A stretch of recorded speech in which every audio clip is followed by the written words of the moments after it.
आपका इंटरव्यू देखा, उसी दिन मन हुआ था कि आपसे बात की जाए, लेकिन फुर्सत नहीं मिली, तो आज मैं आपसे कुछ बात करना चाहता हूं। आपने कहा नरेंद्र मोदी का लॉकडाउन फेल हो गया। नरेंद्र मोदी ने कहा था कि 21 दिन के बाद कोरोना खत्म हो जाएगा, भाग जाएगा।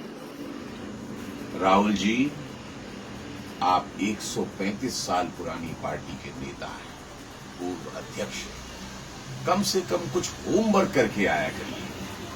कहने से पहले कुछ सोचा करिए। मजाक उड़ता है इन सब बातों से। नरेंद्र मोदी ने कभी ये नहीं कहा था, बल्कि उन्होंने कहा था कि 21 दिन का लॉकडाउन बहुत जरूरी है इस देश के लिए। अगर ये लॉकडाउन 21 दिन का नहीं किया गया तो 21 साल देश पीछे चला जाएगा। जान है तो जहान है, लेकिन उसकी जगह आप गलत बात करके बरगलाना चाहते हो पूरे देश को। दूसरी चीज, आपके भी तो सारे मुख्यमंत्री थे। पंजाब के कैप्टन अमरिंदर सिंह हैं, गहलोत जी हैं, या बघेल साहब हैं, या महाराष्ट्र में आपकी जो गठबंधन की सरकार चल रही है, उन्होंने हर बार ये कहा कि नहीं, हमें तो लॉकडाउन को बढ़ाना है। क्यों नहीं टोका आपने? क्यों नहीं किया ऐसा? क्योंकि आपको सिर्फ कोसना आता है, जिम्मेदारी से भागना आता है। आप तो जिम्मेदारी से ये भी भाग रहे हैं कि महाराष्ट्र में आप कहना चाहते हैं कि वहां पर जो मौतें हो रही हैं, वहां जो कोरोना बढ़ रहा है, उसमें आप कुछ कर नहीं सकते। बहुत अच्छे, 9 मिनिस्टर हैं कांग्रेस के वहां पर, 9। इसके बाद आप कहना चाहते हैं कि हमारा कुछ वहां चलता नहीं।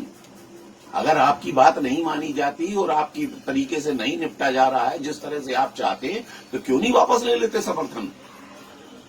आपकी राजीव गांधी की राजीव गांधी ने समर्थन वापस ले लिया था चंद्रशेखर के केवल इस बात पर कि 2 पुलिस वाले उनके आपके घर के बाहर देखे गए थे। और आप यहां कहना चाहते हैं देश इतनी बड़ी त्रासदी में आप कुछ करना ही नहीं चाहते। राहुल जी, एक जिम्मेदार होने के नाते कुछ राष्ट्र की सेवा करिए। बरगलाइए मत, कंफ्यूज मत कीजिए देश को। क्या करते नरेंद्र मोदी? मार डालते सबको। लॉकडाउन नहीं लगाते तो क्या करते? क्या आपने यहां इंफ्रास्ट्रक्चर बना के दिया ऐसा जिसके अंदर सारे लोग अगर बीमार हो जाते तो इलाज हो सकता था? 130 करोड़ के देश में आप सब लोगों ने मिलाकर आज तक 3,593 गवर्नमेंट के हॉस्पिटल और 11,810 प्राइवेट हॉस्पिटल बना के दिए, कुल मिला के 15,000।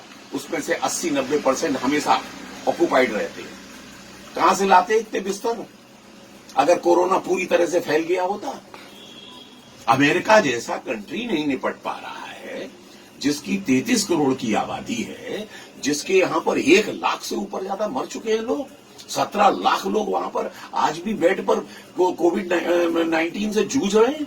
Brazil, Italy, Spain, France, Germany, कोई नहीं निपट पा रहा है। और ये सीमित साधनों वाला देश जिसको आप लोगों ने ऐसा बना के छोड़ा था, वो देश आप उम्मीद कर रहे थे कि ये निपट जाएगा? खत्म करवाना चाहते थे आप। 4,800 लोग केवल इस देश के अंदर अभी तक खत्म हुए और 1,65,000 लोग बीमार हुए। इसको आप लॉकडाउन का कंट्रोल नहीं कहेंगे तो क्या कहेंगे? अगर लॉकडाउन नहीं होता तो क्या ये स्थिति रह पाती? लाशों पर चल रहे होते हम। लेकिन नहीं, आपको राजनीति करनी है, सलूशन नहीं देना है। मजदूर भाग रहे थे आपके महाराष्ट्र से, मजदूर भागे पंजाब से, मजदूर भागे राजस्थान से, मजदूर भागे दिल्ली से।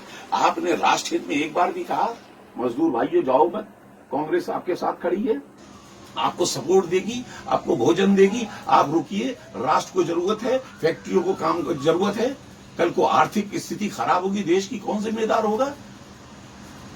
आपने एक बार भी कहा होता तो कम से कम समझ में आता कि आप राष्ट्र की चिंता करते हैं। राहुल जी, देश बड़ा होता है, राजनीति तो बाद में भी कर ली जाती है। और आपकी, मैं आपके पूरे परिवार की बहुत इज्जत करता हूं राहुल जी। इंदिरा गांधी जी का मैं बहुत बड़ा प्रशंसक हूं, आपके पिताजी राजीव गांधी का बहुत बड़ा प्रशंसक, नरसिंह राव जी का बहुत बड़ा प्रशंसक, खानदानी कांग्रेसी। लेकिन आज भी मैं बीजेपी का वर्कर नहीं हूं, ना ही उनका कोई मेंबर हूं। लेकिन इसके बावजूद भी राष्ट्र की बात आती है तो नरेंद्र मोदी को मैं वोट देता हूं, छाती ठोक के देता हूं और दूंगा जिस दिन तक वो राष्ट्र हित में काम करेंगे। क्या दिया आपने? सन 2014 में जो आप नरेंद्र मोदी से उम्मीद रख रहे हैं कि 7,500 आप हर एक के खाते में डालिए, 10,000 एक मुश्त डालिए, कैसे डाले? आज आपको समझ में आया? 35 करोड़ जो जनधन अकाउंट खोले, उसी की बदौलत तो आज उम्मीद कर पा रहे हैं कि नरेंद्र मोदी से कह पा रहे हैं कि आप डालो। उस समय आप मजाक उड़ाते थे, क्या ये अकाउंट खोल दिए। सरकार फिर भी कर रही है। आप लोगों ने तो खोखला करके इस देश को छोड़ा था। आपकी बीज खाद के लिए भी लाइन लगती थी, 4-4 दिन तक लाठियां किसान खाता था, याद है आपको? 80% एरिया के अंदर, हिंदुस्तान के अंदर आधे समय बिजली नहीं आती थी, किसानों को पानी नहीं मिलता था। 9 सिलेंडर दिए जाएं, 12 सिलेंडर दिए जाएं, इसके ऊपर बहसें चला करती थी कि कितना सब्सिडी दी जाए। और यदि आप ये कहना चाहते हैं कि नहीं, हमने तो बड़ा खजाना छोड़ा था, तो ऐसा बोलिए ना नरेंद्र मोदी से चिल्ला के, साहब श्वेत पत्र लेके आइए, हमने ये संपदा छोड़ी। खोखला कर दिया था आपने देश को। और आप कहते हैं हमने देश के लिए बहुत कुछ किया। क्या किया? सन 47 में हम आजाद हुए, हमसे 2 साल बाद चाइना आजाद हुआ। आज हमसे 5 गुनी उसकी जो अर्थव्यवस्था है। 15 साल वो हमसे कम पहले से मेट्रो बुलेट ट्रेन बना के ले गया। 25 साल वो हमसे आगे है। और आप हमसे कहते हैं हम पाकिस्तान से आगे, हम नेपाल से आगे, हम इससे आगे। क्या किया आपने? और जो भी कुछ किया, अगर आप कहते हैं मोबाइल आया, कार आई, ये आए, सब नेपाल में भी मिलती है और लंका में भी मिलती है, और ये सब कंट्री में है। और यह ऐसा हमेशा होता चला आया। लेकिन आपने इस देश को कहां बनाया? मत करिए इस तरह से क्रिटिसाइज, सकारात्मक राजनीति करिए। राम जन्मभूमि जैसा मुद्दा सुलझाया गया, आपसे एक बधाई नहीं निकली। बड़े बड़े मामले यहां पर किए गए, सीए जैसा कानून लाया गया जो बिल्कुल देश हित में था, राष्ट्र हित में था, जिसमें मुसलमानों की कोई नागरिकता नहीं जा रही थी। इसके बावजूद आप लोगों ने भड़का दिया, उठ के आ जाओ। और सबसे ज्यादा तो हद आपने तब कर दी जब जम्मू कश्मीर, जो कि आपके खुद जवाहरलाल नेहरू का ये था कि ये धारा जो है टेम्परेरी धीरे धीरे खत्म हो जाएगी, जिस 370 और 35A को जिस वक्त यहां पर लागू किया गया, वो भी संवैधानिक रूप से लोकसभा राज्यसभा से पास करा के, उसको भी आपने असंवैधानिक कह दिया। संविधान और संवैधानिक की बात जानते हैं? 100 दफा आपकी सरकारों ने कम से कम 356 का दुरुपयोग किया, वो संवैधानिक था। और उसके बाद भी आप बाज नहीं आए अपनी अनमेच्योरिटी से। जब आपको मालूम था कि पाकिस्तान उपद्रव करा सकता है, जब आपको मालूम था वहां कर्फ्यू लगा हुआ है, जब आप जानते थे इंटरनेट बंद है, जब आप जानते थे शांति, फिर भी आप वहां पहुंच गए थे कश्मीर में, केवल इसलिए कि किसी तरीके से डिस्टर्ब किया जाए। इस पूरा जो 370 हटिए, इसको मतलब बदनाम किया जाए। आप क्यों नहीं जाते? अब खुला माहौल है, जाइए ना।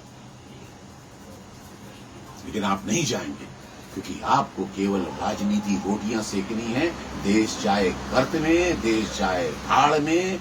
नरेंद्र मोदी हारना चाहिए, नरेंद्र मोदी खराब होना चाहिए, नरेंद्र मोदी को जाना चाहिए। लेकिन उखाड़ नहीं पाओगे उस आदमी का, नरेंद्र मोदी का ये बाल नहीं उखाड़ पाओगे। इस तरह से सारा देश समझ चुका है।